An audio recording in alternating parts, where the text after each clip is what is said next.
Alright, this is a small tutorial for War Thunder Air Battles Realistic. We're going to be using a reserve line biplane, the HE-51C1 for this one. So we're going to go into a test fight. Make sure our weaponry is set without any bomb loads. We can have infinite if we want. It's your call. Vertical I wouldn't recommend if you're new. Minimum fuel amount, usually good for biplanes and any other planes I really know, because most times you're not going to last this long, especially in a realistic. Even if you do last the whole match, you usually don't have to drop down and refuel, because most times you're just going to run out of ammo. And you can usually go for reference if your thing isn't spaded, as this is here. This dictates that it's fully upgraded. Also, another mini tip.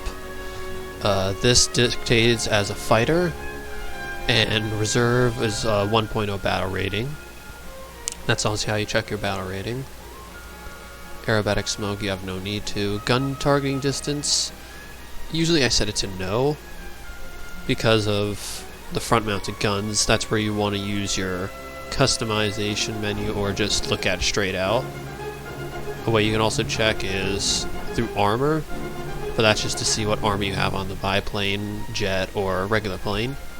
Or you can use X-ray, and that's how you can find where everything is. Your fuel tank, spars, another fuel tank, pilot, and your guns, as well as your liquid cooling system and engine. Since the guns are on the front, shooting through the propeller, you're going to want to know for this one. You're going to want to know your planes if you're going to want to do this, because if you don't know your planes, you're not going to be able to get the right targeting distance.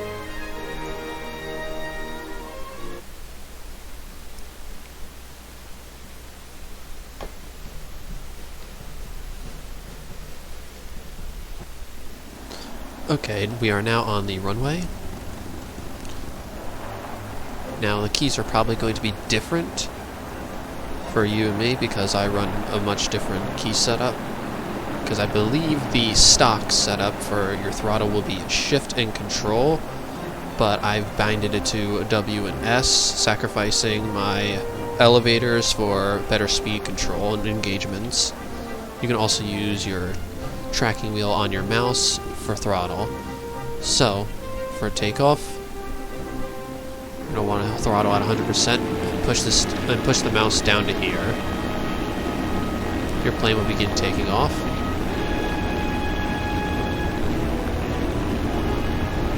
Usually 200 kmh is the best time to take off, because that's usually a good amount of time on the runway. Make sure you set your flaps to raised. I mean, they automatically do, but I always like to check. If you have gear, you can retract it, but since this is a biplane, you don't have gear. Now that we're up and flying, usually you climb to a respectable altitude of around 3,000 meters, but I'm not sure if I should even climb to that just for this tutorial. I might just climb up to 1,000 just to show you. Okay, we have reached 1,000 meters. You can level off the plane. Also watching your altimeter. Now, when in combat, sometimes you're going to need to do some crazy rolls and crazy movements, but with a biplane, you don't have to worry too much about losing a lot of speed. But some engagements, I've had my keys for ailerons bound to A and D. Sometimes you need to roll when in combat, sometimes not. I have my rudder set to Q and E if you need to quickly dodge away in an engagement. Combining two of them together, you get a shallow roll, but with a little bit of movement. I have my zoom in bound to right mouse button, just so I can zoom in and shoot. But usually when an engagement is happening, and you're in a turn, you can see your IAS decrease. You keep pushing the nose up, your IAS is going to get too low, and your plane's going to start stalling. But since I'm keeping it semi-level, you're not losing too much energy, but you are losing a little bit of altitude. And that's where combat flasks come in, if you're going to go into a stall climb and then try to come out of it.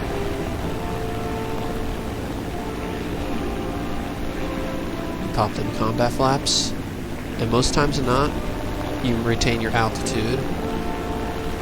I only had a fuel starvation there because I pushed the nose down.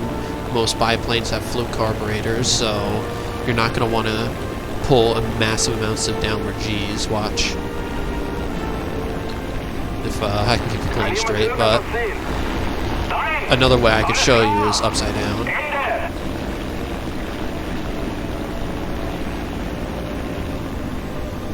And you'll get a float carburetor failure. Resurfacing. Back to straight will restart your engine.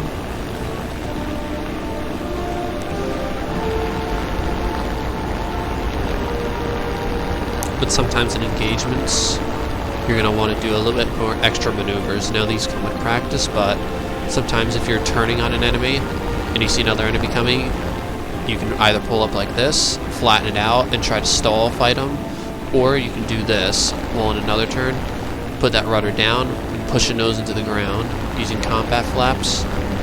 You can do a small loop, get on the enemy's tail, but sometimes you can't do that if you're not a fast turner. Some planes can't do that. Other times, if you're in engagement and you're at a disadvantage, you want to extend out and roll out, trading your altitude for speed, so you can try to get away from the enemy. As you can see, my speed increased rapidly, and if in an engagement, I would have gotten away from an enemy. Now we're going to do, or at least you're going to watch, a realistic battle, and you're going to see how some of these come into the battles themselves. But before we do that, one more tip. With your gun, most small caliber guns that are on biplanes, they're relatively easy to aim. I'll demonstrate once we get back to the airfield. Alright, here we have some ground AAA. It's friendly, so I can't lock onto it, but you'll get a general idea of how easy these are to aim.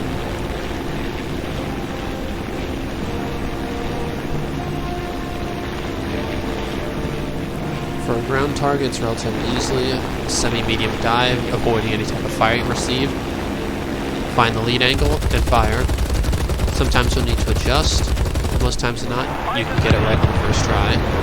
I use lots of tracers for my loadout just because it's so much easier to aim.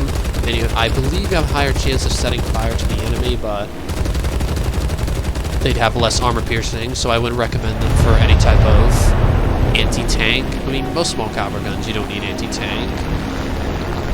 I mean, 20 and up, you can use it for armor piercing, but sometimes even then, you don't get armor piercing qualities. And sometimes even air rounds have better armor piercing qualities. This can be seen on some German aircraft.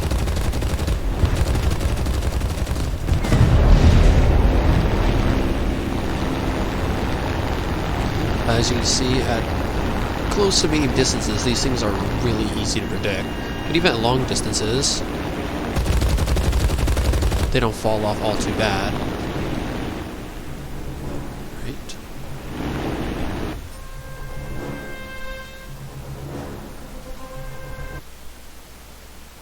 But since my cruise maximum, I have a lot of the perks that you probably won't. So don't worry yourself about that. It's fine.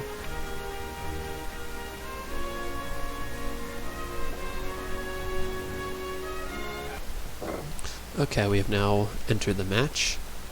Your auto will be to airfield, which is fine. A lot of the stuff stays the same from the test. And you begin your takeoff like normal.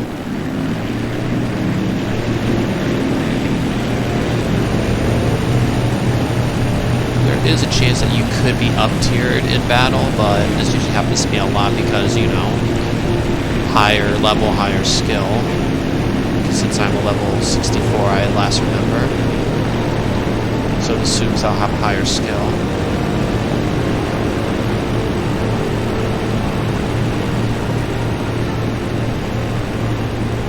So you're going to want to begin your climb, watching your IAS. And attempting to at least climb to 3,000 meters. Sometimes you won't be able to, though. This is usually the longest part of the game, so don't worry if it takes forever. Okay, now since I have higher skill, I was able to spot the enemy. As you can tell, engaging this high-up bomber would be a bad idea because I'd lose too much speed and never be able to climb to his altitude. The Ki-27, Gladiator, and Nimrod, I have a higher chance of engaging. The Ki is slowly coming out of engagement range.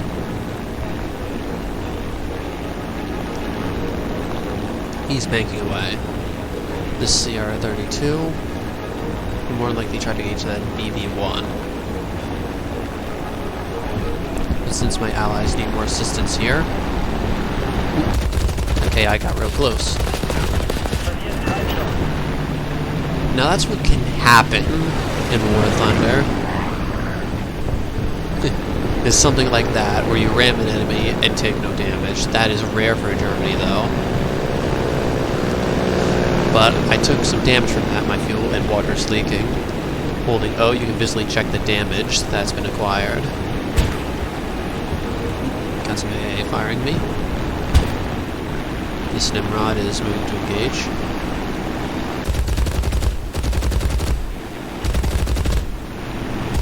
Don't be discouraged if you miss your shots.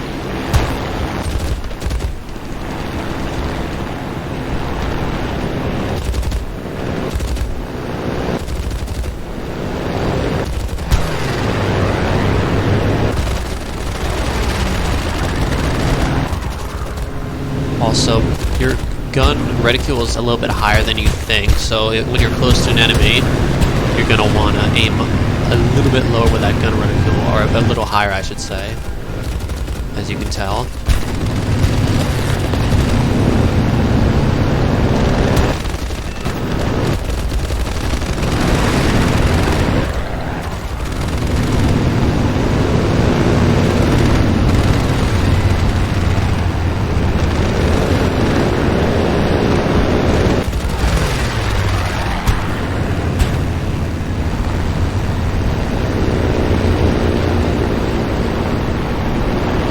As you can see, I've used combat flaps when trying to engage the enemy, making it so that they can't hit me all too good because I have a higher turning radius.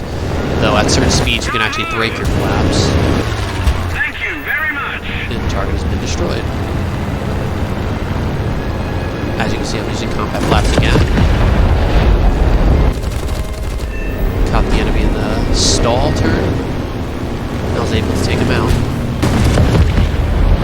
Using free look, you can easily see where enemies are as well. It looks like this Nimrod is trying to catch me, so I will turn to engage him. I will be at a lower energy level though, so a turn fight might not be viable as my water is overheated. But 150 rounds, I'm confident I'm going to be able to take him down with a well-aimed burst.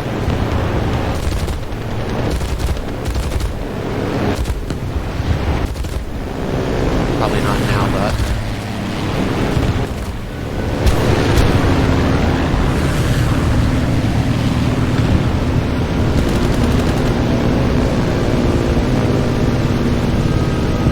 You can also change your view with I bound into V. I've lost a lot of energy, as you can tell. I'm starting to scrape the ground, so I'm going to have to extend out, regain some of that energy, then remove to engage. He's going to go down, though. Oh, he survived. I'll be able to get a good critical. Took him out, and I still have 46 ammo remaining.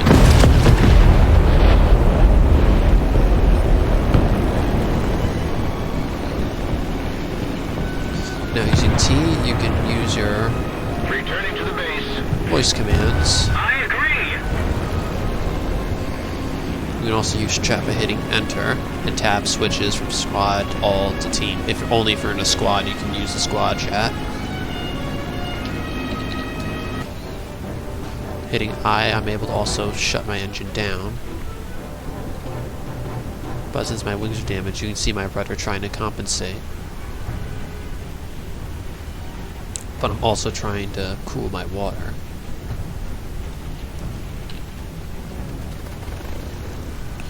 I reignite my engines again. But the engine is already black with a red outline around it, meaning it's near failure, basically. This can be seen also on the instruments in the cockpit view. For you, Min, for Germany.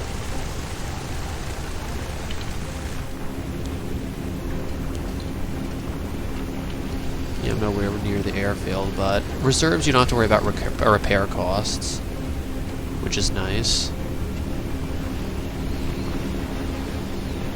But right now I'm actually riding on the ground. Yeah, when you have a water oil leak, most times than not, you gotta hope for the best. But since enemies are destroyed, I should be able to survive long enough as long as my engine doesn't die on me. And I don't come to a full stop. Yeah, so technically I wasn't taken down. 4 enemy kills.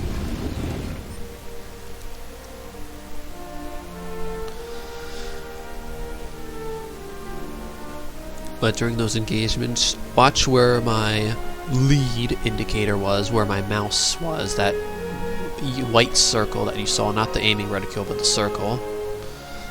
That'll show you exactly where I was moving, and also my flat positioning as well, so you can see how I was trying to move the plane to get it to where I wanted to go. But that's a basic tutorial. I'm not the best at teaching, but at least hopefully you get a better idea of what I was trying to do and what movements I was trying to accomplish. Hopefully this helps you.